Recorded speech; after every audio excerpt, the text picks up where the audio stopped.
বাংলাদেশের প্রধান সামরিক প্রতিপক্ষ ভারত এবং মিয়ানমার। কারণ এই দুইটি দেশের সাথে সীমান্ত রয়েছে বাংলাদেশের। ফলে ভবিষ্যতে বিভিন্ন স্বার্থ নিয়ে যুদ্ধ হতে পারে। যুদ্ধ হলে বাংলাদেশ। आज हमारे पास एक वीडियो है जिसमें दिखाया जा रहा है कि भाई बांग्लादेश आर्मी के पास कौन कौन से खतरनाक वेपन्स मौजूद है जो कि 2025 में बांग्लादेश के पास है और कौन कौन से लेने वाले हैं। आज की इस वीडियो में देखेंगे और आपके साथ शेयर करेंगे कि बांग्लादेश की आर्मी कितनी ताकतवर हो चुकी है और क्या क्या चीज़ें बांग्लादेश आर्मी के पास मौजूद है। आज की इस वीडियो को देखेंगे, फिर आपके साथ इसके बारे में बात करते हैं। বাংলাদেশের প্রধান সামরিক প্রতিপক্ষ ভারত এবং মিয়ানমার। কারণ এই দুইটি দেশের সাথে সীমান্ত রয়েছে বাংলাদেশের। ফলে ভবিষ্যতে বিভিন্ন স্বার্থ নিয়ে যুদ্ধ হতে পারে। যুদ্ধ হলে বাংলাদেশের সবচেয়ে বেশি প্রয়োজন হবে এমন 5টি সমরাস্ত্রের তালিকা তুলে ধরব। এক্ষেত্রে মিয়ানমারকে বিবেচনা করে সমরাস্ত্র ক্রয় করা উচিত হবে না। কারণ ভারতকে সামনে রেখে সমরাস্ত্র ক্রয় করলে মিয়ানমার এমনিতেই পিছিয়ে যাবে। ফলে ভারতের সাথে যুদ্ধ হলে বাংলাদেশের কোন 5টি সমরাস্ত্র বেশি গেম চেঞ্জার ভূমিকা পালন করবে সেটাই গুরুত্বপূর্ণ। ভারতের সামরিক শক্তি বাংলাদেশের চেয়ে অনেক বেশি, ফলে বাংলাদেশ থাকবে ডিফেন্সিভ অবস্থানে। যেমন রাশিয়ার বিপরীতে একই ধরনের পদক্ষেপ নিয়েছিল ইউক্রেন সামরিক বাহিনী। ভারতীয় সেনাবাহিনীর সাথে ফ্রন্টলাইনে লড়াই করার মতো সক্ষমতা রয়েছে বাংলাদেশ সেনাবাহিনীর। কারণ বাংলাদেশের ভৌগোলিক অবস্থান অনুযায়ী এই অঞ্চলে লড়াই করতে হলে সেনাবাহিনীর কোনো বিকল্প নেই। এক্ষেত্রে উভয় দেশের সেনাবাহিনী প্রায় একই ধরনের সমরাস্ত্র অপারেট করে। এক্ষেত্রে বাংলাদেশকে নিশ্চিত করতে হবে যাতে বাংলাদেশ সেনাবাহিনী ফ্রন্টলাইনে যুদ্ধ চালিয়ে যেতে পারে। বাংলাদেশ সেনাবাহিনী তখনই যুদ্ধ চালিয়ে যেতে পারবে যখন ভারতীয় বিমান বাহিনী গ্রাউন্ড স্ট্রাইক মিশন পরিচালনা করতে পারবে না। কারণ নিয়মিত বিমান হামলা করলে বাংলাদেশ সেনাবাহিনী সমানে লড়াই করতে পারবে না। এক্ষেত্রে ভারতীয় বিমান বাহিনীকে নির্দিষ্ট দূরত্বে আটকে রাখা বাংলাদেশের জন্য সবচেয়ে গুরুত্বপূর্ণ। অর্থাৎ এই তালিকায় প্রথম অবস্থানে থাকবে বাংলাদেশ বিমান বাহিনীর যুদ্ধ বিমান। বাংলাদেশ বিমান বাহিনী ভারতের বিরুদ্ধে গ্রাউন্ড স্ট্রাইক মিশন পরিচালনা করবে না। তার পরিবর্তে নিজেদের আকাশসীমা নিরাপদ রাখবে, যাতে ভারতীয় বিমান বাহিনীর যুদ্ধ বিমান বাংলাদেশের নিকটবর্তী অঞ্চলে গ্রাউন্ড স্ট্রাইক মিশন পরিচালনা করতে না পারে। এক্ষেত্রে এয়ার সুপিরিটি মিশন পরিচালনা করবে, পাশাপাশি ডিপ স্ট্রাইক এবং মেরিটাইম স্ট্রাইক মিশন পরিচালনা করবে। এক কথায় যুদ্ধ বিমানের বহুমুখী ব্যবহার বাংলাদেশের জন্য সবচেয়ে গুরুত্বপূর্ণ। এটি ছাড়া বাংলাদেশের পক্ষে যুদ্ধ চালিয়ে যাওয়া রীতিমতো অসম্ভব। ভারতের মোকাবেলায় বাংলাদেশের কমপক্ষে আধুনিক 4র্থ প্রজন্মের 2 স্কোয়াড্রন সিঙ্গেল ইঞ্জিন ফাইটার এবং অন্তত 1 স্কোয়াড্রন 5ম প্রজন্মের স্টেলথ ফাইটার লাগবে। এই তালিকায় দ্বিতীয় গুরুত্বপূর্ণ সমরাস্ত্র বাংলাদেশ নৌবাহিনীর সাবমেরিন। বাংলাদেশের প্রায় সকল দিকে ভারতের অবস্থান, ফলে যুদ্ধ হলে গোলাবারুদ আমদানির একমাত্র পথ সমুদ্র। ফলে ভারতীয় নৌবাহিনীর মোকাবেলা করে সাপ্লাই চেইন ঠিক রাখা খুবই গুরুত্বপূর্ণ। অন্যদিকে ভারতীয় নৌবাহিনীর সক্ষমতা ব্যাপক, যা অস্বীকার করার উপায় নেই। কারণ দেশটি রয়েছে আধুনিক 10টি ডেস্ট্রয়ার, 18টি সাবমেরিন এবং 15টি ফ্রিগেট এবং 2টি বিমানবাহী রণতরী। সুতরাং ভারতীয় নৌবাহিনী বাংলাদেশকে অবশ্যই নেভাল ব্লক আরোপ করবে, যাতে বাংলাদেশের সাপ্লাই চেইন বন্ধ করে দিতে পারে। আর বাংলাদেশের চ্যালেঞ্জ হবে নেভাল ব্লক ধ্বংস করে সাপ্লাই চেইন ঠিক রাখা। আর পরীক্ষিত মডেল অনুযায়ী নেভাল ব্লক ভেঙে ফেলতে সাবমেরিনের কোনো বিকল্প নেই। বাংলাদেশের এই মুহূর্তে 2টি পুরনো সাবমেরিন রয়েছে, যার অবস্থা শোচনীয়। ভারতের সক্ষমতা বিবেচনায় বাংলাদেশের কমপক্ষে 6টি নতুন সাবমেরিন প্রয়োজন।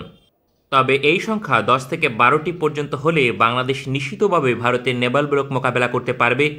কারণ বঙ্গোপসাগর এবং ভারত মহাসাগর হচ্ছে সাবমেরিন অপারেট করার জন্য আদর্শ একটি স্থান। এই তালিকায় তৃতীয় প্রয়োজনীয় সমরাস্ত্র হচ্ছে অ্যাটাক ড্রোন। বর্তমান যুদ্ধে সেনাবাহিনীর ফ্রন্ট লাইনে সাপোর্ট দিতে ড্রোনের কোনো বিকল্প নেই। এক্ষেত্রে স্বল্প সংখ্যক ড্রোন দিয়ে ভারতের বিরুদ্ধে সুবিধা পাওয়া সম্ভব নয়। বাংলাদেশের লাগবে শত শত অ্যাটাক ড্রোন।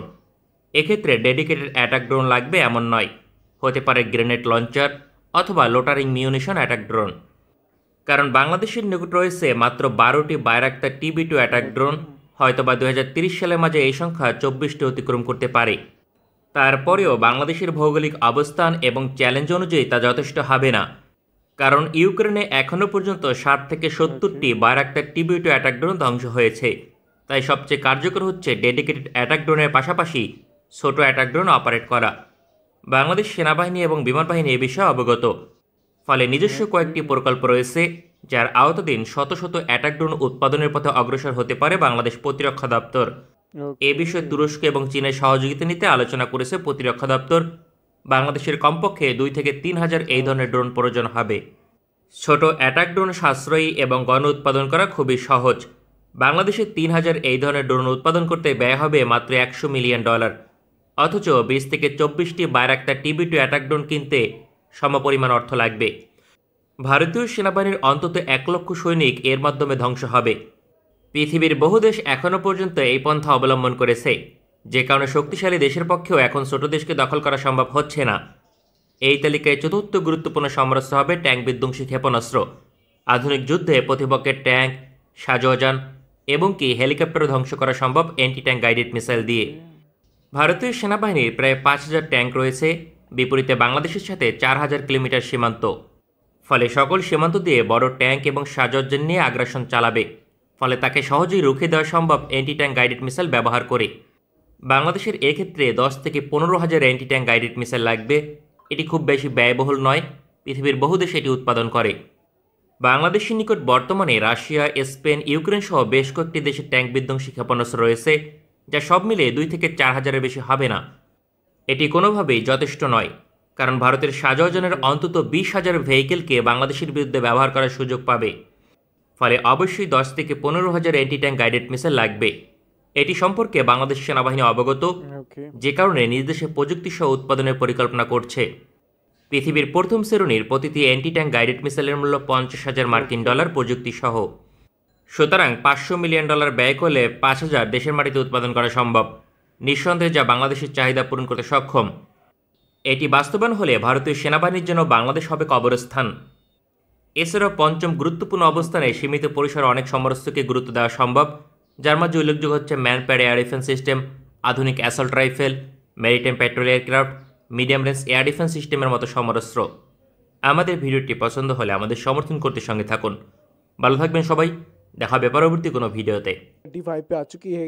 इनकी आर्मी रैंकिंग बेहतर हो रही है, जिसका मतलब ये है कि बांग्लादेश का जितना भी आर्मी बजट है वो सही जगह पे काम आ रहा है। रिसेंटली बांग्लादेश ने चाइना और पाकिस्तान के साथ भी डील की है।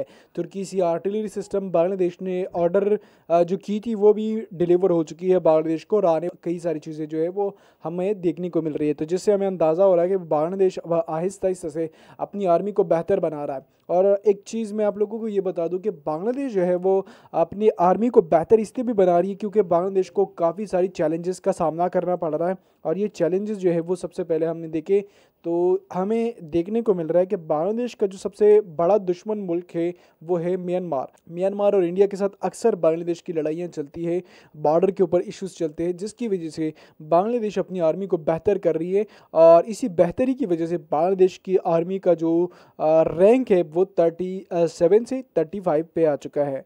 तो हमें देखने को मिल रहा है कि बांग्लादेश अब आहिस्ता आहिस्ता से आगे की तरफ जा रहा है।